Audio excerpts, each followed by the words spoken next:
As soon as Charles Chuck Ramsey stepped through airport security, he could feel the stares.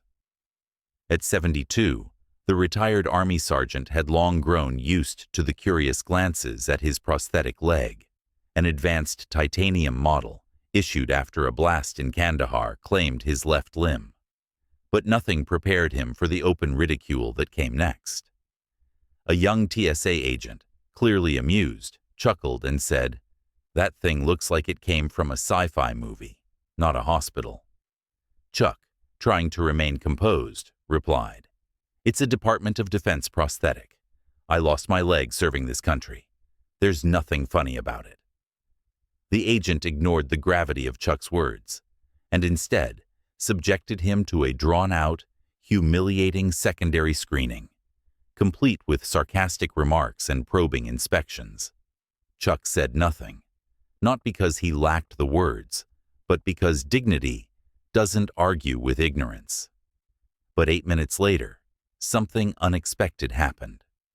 The cockpit door of Flight 217 opened, and out walked Captain David Thorne, a former Air Force officer with sharp eyes and a voice that cut through the noise.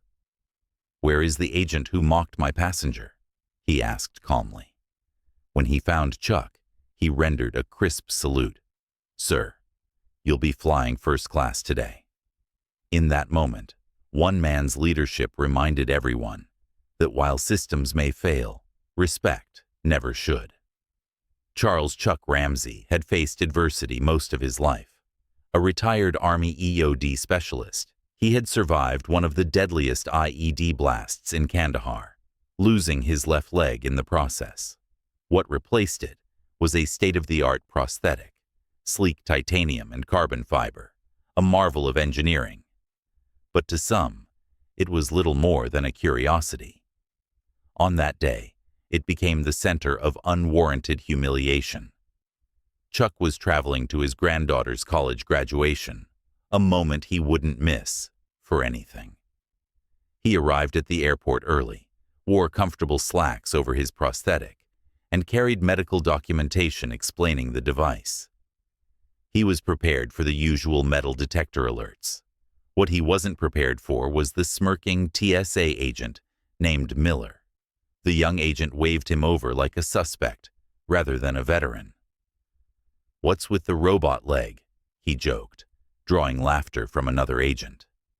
Chuck, visibly tense but composed, answered, "It's a service-issued prosthetic.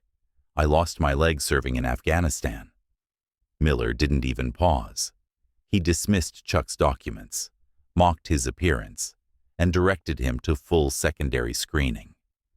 "Let's make sure you're not hiding a laser cannon in there," he said with a chuckle. Chuck endured it, the swabs, the pat-down, the gawking, all without raising his voice. He knew that losing his temper would only give them what they wanted. But inside, he felt hollowed out. Not because of the procedure, but because of the public disrespect. Just as he was refastening his belt, preparing to limp to his gate, the unexpected happened.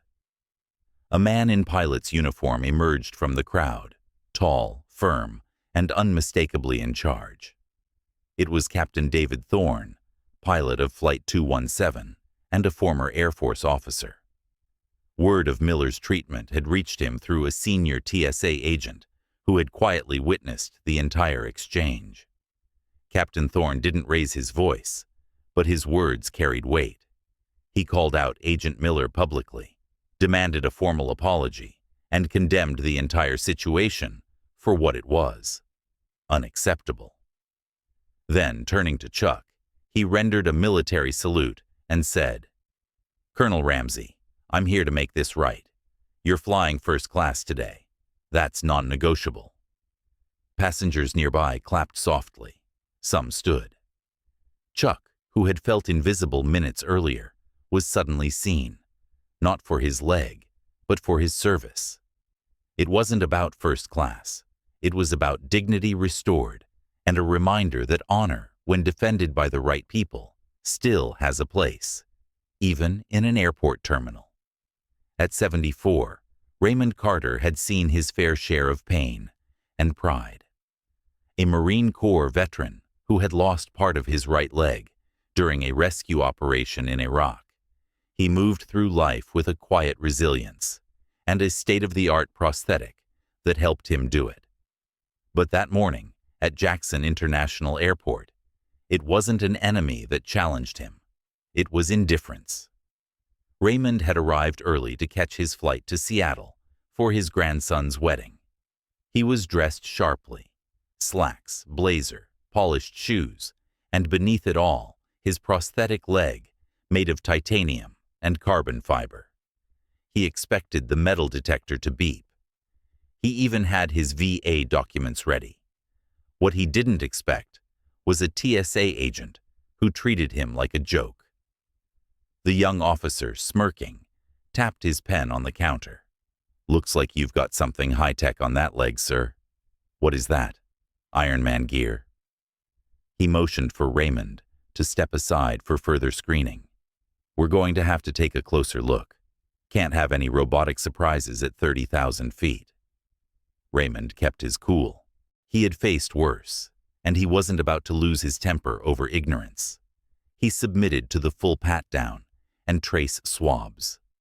Another agent, older and more respectful, quietly apologized during the process, but the damage had been done.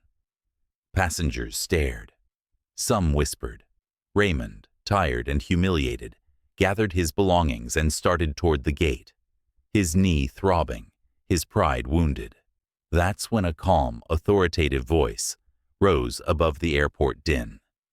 "Excuse me, where is Agent Miller?" Captain Joseph Harding, the pilot of Raymond's flight, had walked directly from the gate after a senior TSA agent tipped him off about the mistreatment. A former Navy pilot himself, Captain Harding demanded answers.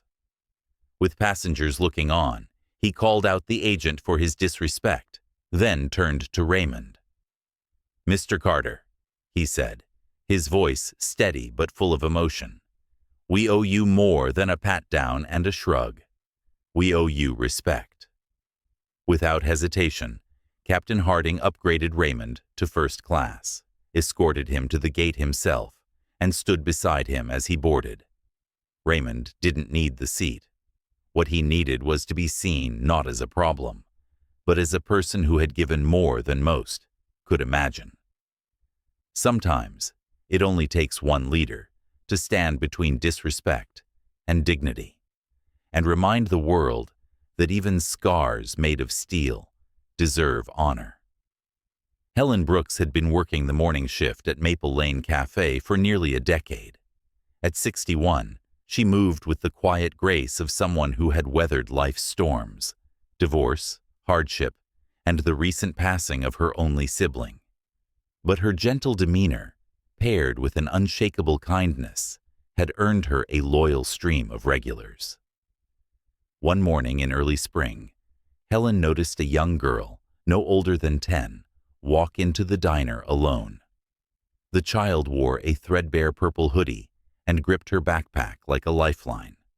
Without saying a word, she slipped into the corner booth furthest from the window. Helen approached, gently asking, "Sweetheart, can I get you something to eat?" The girl barely whispered her reply, "Just toast, please." When it came time to pay, she laid out a handful of coins, coming up short. Helen quietly paid the difference, even adding a small glass of milk. "It's on the house," she smiled. "Milk helps kids grow strong." This became their unspoken ritual. Every morning, the girl would arrive at 7 a.m., order the same thing, and Helen would make sure she never left hungry. The child never spoke more than a few words, never made eye contact, but always ate every bite. Then one morning, everything changed. A black SUV with tinted windows pulled up outside the cafe. 4 men in suits stepped out, scanning the area like security detail. Moments later, a tall, sharply dressed man walked in, eyes scanning the room. The chatter in the cafe stopped. "I'm looking for the person who's been helping my daughter," he said. The child's name was Lily Everett, and the man was Charles Everett, a well-known tech entrepreneur and philanthropist. Lily had stopped speaking after her mother died in a car crash 2 years prior. No therapy had worked, until she left a note for her father about a kind woman at the cafe who gave her toast and milk each morning. Mr. Everett crossed the room, extended his hand, and said, "Miss Brooks, I'd like to thank you. You're the first person she's trusted in 2 years." A month later, a new breakfast cafe opened just down the street. Its name, Lily and Helen's Morning Corner. Funded entirely by the Everett family, it featured a suspended meal program for children in need and a sign on the wall that read, "No child goes hungry. No kindness goes unnoticed." Helen never expected recognition, but sometimes the quietest acts of love speak the loudest. At 74, Robert Bob Langston wasn't the type to stir trouble. A soft-spoken widower and Vietnam veteran, he lived quietly in a small town in Ohio, surviving on a fixed pension and the few odd jobs he still picked up from the VFW hall. But when his truck broke down on a cold November morning and he limped into a nearby cafe to warm up, he didn't expect what would happen next. Bob entered the Warm Hearth Diner, a place he hadn't visited before. His coat was old, patched in places. His hands were red from the cold, and his limp, result of a combat injury in 1969, was more pronounced in the winter months. He asked for a cup of coffee, just something hot to hold him over, while he waited for a tow. The young waitress behind the counter looked him over and said flatly, "We're full. You'll need to wait outside." There were clearly empty seats. Bob looked around, confused. "It's just me. I'm not here long," he explained. The manager, a man in his 30s with a sharp haircut and sharper tone, added, "Sir, we don't allow loitering. If you're not eating, you can't stay." Bob nodded, gathered his hat, and walked outside without complaint. What happened next stunned everyone. Roughly 20 minutes later, the ground began to tremble faintly as a Black Hawk helicopter descended onto the nearby parking lot, courtesy of a group of Bob's former Army unit, who had heard about the incident through a text chain and decided it was time someone reminded the world who Bob Langston was. 4 men in full-dress uniform walked into the diner. They approached the manager and said, "We're here for Robert Langston, Bronze Star recipient, former squad leader, and the man who pulled 3 of us from burning wreckage in Cambodia." The cafe fell into stunned silence. Moments later, the door opened again, and in stepped Bob's former commanding officer, now retired Colonel James Parker. He pointed to the no loitering sign and said, "You had a hero sitting in your booth, and you turned him away." They escorted Bob back into the diner. A booth was cleared, coffee was poured, and the entire staff stood silent as the colonel pinned a new unit coin to Bob's coat, one the team had made specially to honor him. The incident went viral after a nearby patron posted a video. The caption read, "They didn't know who they had just thrown out, but his brothers did." Since then, the Warm Hearth Diner has changed management, and every table now has a small sign that reads, "Veterans always welcome here. Coffee's on us." When James Turner walked into the airport that morning, all he wanted was to make it to his granddaughter's wedding on time. A retired Navy Seabee, 72 years old, James walked with the help of a state-of-the-art prosthetic leg, a daily reminder of a blast in Fallujah that changed his life forever. But instead of respect, what greeted him at the TSA checkpoint was mockery. A young agent snickered at his prosthetic, calling it a Terminator leg and joking about it setting off alarms. James, calm but visibly pained, tried to explain, but his dignity was brushed aside. 8 minutes later, a man in a pilot's uniform stepped out of the cockpit and strode through security. Captain Michael Reardon, himself an Air Force veteran. With quiet authority, he confronted the agent, issued a formal apology to James in front of everyone, and personally escorted him to first class. Sometimes justice doesn't come from the system. It comes from the individuals who refuse to stay silent. This story reminds us that while technology may replace many roles, it can never replace human decency. Respect isn't earned by titles, uniforms, or medals. It's shown in the quiet moments when someone stands up for what's right, especially for those who've already stood for us. Have you ever witnessed someone being treated unfairly and someone else stepping up? Share your story in the comments below.